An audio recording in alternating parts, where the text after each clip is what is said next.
Hello po guys, magandang hapon po. Nandito na po tayo sa Lambakin sa resort na ginaganapan po ng aming family reunion Kalinagan at Bernaldez.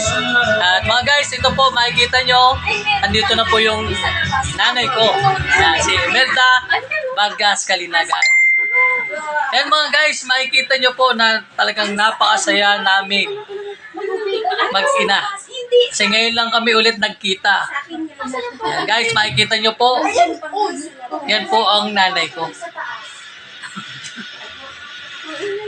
Salita ka ma. Tama na. Picture si Isan doon sa simbahan. Huwag mo akong picturean. Ayoko. Sige ang picture ni Christian sa simbahan. Sabi ko, sinundo kami ni Oyen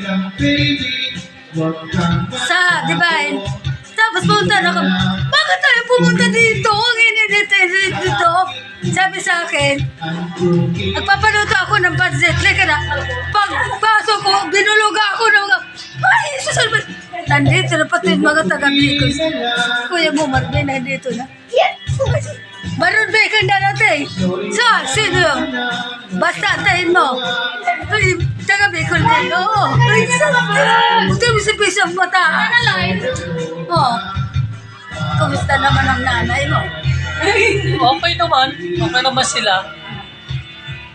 Lagi lang naman nandoon. Hindi naman na sila nagtitinda. Nandoon na lang sa tindahan. Nagtitinda. Hindi na. May tindahan kami. Tindahan sa bahay. Oo nga. Masabi sa ibang tao.